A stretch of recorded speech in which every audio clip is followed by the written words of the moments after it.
Now to a News4JAX I-TEAM investigation into crimes that occur on a property and who's responsible.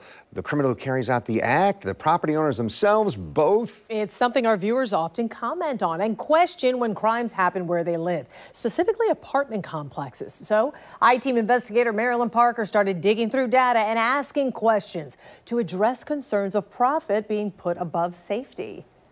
Craig Aiken says it's just now hitting him. His 20-year-old son, Cravion, is never coming home. What has the last year been like for you? The last year been kind of rough. Cravion was killed in a shooting at a Jacksonville apartment complex in March 2023. An arrest was made in his case, but we don't know the motive. They wouldn't commit crimes if they didn't have to. They wouldn't steal, they wouldn't rob, they wouldn't do this stuff. A lot of people do this stuff to survive. I'm not saying they right. Do you think that was the case with your son? If the young man had better opportunities, he wouldn't have killed my son. I believe that. If my son had better opportunities, which I gave him the world, he wouldn't have been in that predicament to get killed. Product of our own environment. Those environments include apartments with violent reputations. The News4JAX I-TEAM went through our record of reported shootings and homicides at apartments in Jacksonville in 2023. We found at least 46 people were shot, although not all shootings are reported. 23 people were killed by gunfire. Aiken questions if apartments genuinely improve security after someone is killed on their property. I just don't think they do enough to protect the people that pays them. We showed him House Bill 837. It's now a law eliminating long-standing consumer protections related to negligence and insurance lawsuits. One change says apartment owners who implement crime prevention through environmental design can reduce their risk of liability for crimes against tenants on their property. To have a presumption against liability, those owners have to follow these 7 steps. A recording security camera at entrances and exits for ID and apprehension. Lighted parking lots from dusk until dawn. Lighted walkways, porches, and common areas. A 1-inch deadbolt on doors. Locks on windows and on sliding doors. Locked gates with key or fob access in pool areas, and door peepholes. Apartment owners must train their employees and review that prevention plan every 3 years.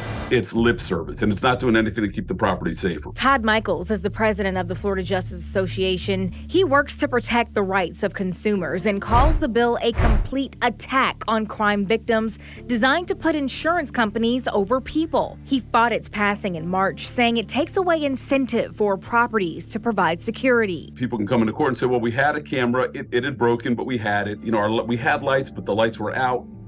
And that they can then argue, you know, they weren't perfect, but they substantially implemented it. They should be presumed not to be negligent. So we proposed an amendment that if a property on their own voluntarily decides to hire armed licensed security for up to 40 hours a week, which is actually an effective security measure, that they would receive a 10% discount in their insurance premiums. Why would they fight something that they could voluntarily do and receive that 10% reduction? Because this was about doing the insurance industry's bidding, and it was done at the absolute expense of people. Co-sponsor for the bill, Representative Tommy Gregory, believes this reform was needed to balance the state's civil justice system and help cut down on the number of lawsuits blamed for contributing to higher insurance costs. And it incentivizes them to file frivolous lawsuits. And that's one of the things that drives up insurance rates. So the bill was, at its core, designed to address that abuse. What research or evidence kind of went into the development of those steps? And if they can actually keep those multifamily residences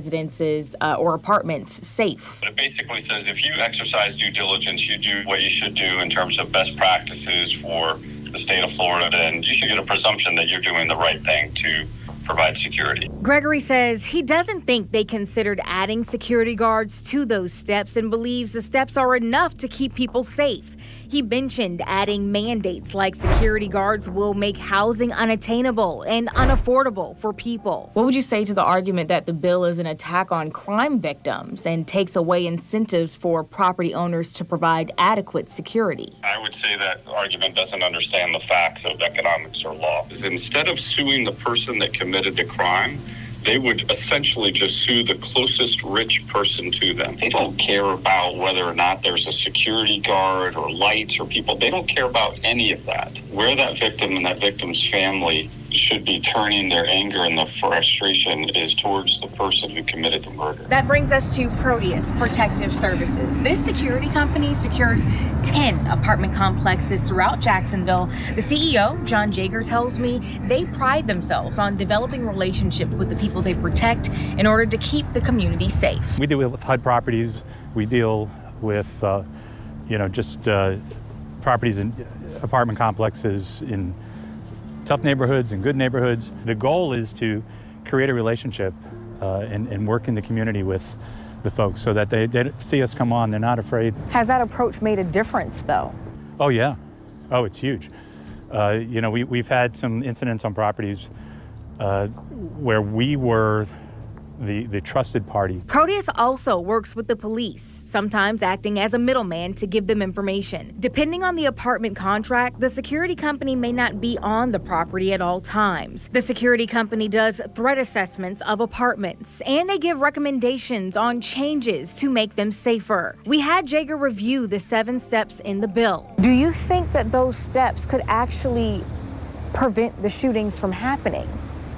I think they can encourage a safer environment. The reality is it probably is a deterrent, but the risk could still be that something could happen. But this grieving father It's just not gonna stop here with my child. writing out his emotions says apartments in rough neighborhoods adding security shows they care about their tenants. If we gotta ask them to care about their own property, then we already lost. Look at us like we human. Look at us like you're not just throwing away money, you investing in a community that's gonna give back to you. So I want to briefly highlight these 3 cases in our area where families have filed lawsuits claiming negligence. The first is a triple murder back in 2022 at the formerly known River City Landing Apartments. The family is suing based on negligent security for over $100,000. Then there was a triple murder at the Grand Park Dollar General. These families are also suing for negligent security at the store and the shooter's negligent parenting. And finally, Craig Aiken says he's in the process of filing the suit against the Square at 59 Caroline Apartments. That is where his son was killed. Joy, Ken? You know, Marilyn, when you lay it all out like that, you can understand the frustrations on all sides. Tenants want to be safe. The apartment complexes, insurance companies, they're trying to save money. Crime can happen anytime, anywhere. So it's really a tough thing to tackle. Absolutely, and we see it so often here in Jacksonville. I can't tell you the number of times I've been to an apartment shooting, especially on the weekend, and it just makes you think, what is the way we change this? How do we help solve it? And so that was the goal with this story, to put it out there so we have positive conversation about it. And a compelling voice like Craig Aiken. Being able to say, treat us in a way that values our lives and make that investment, that it's not just about money, but you can do something to make it safer. Marilyn Parker, thank you. Thank you.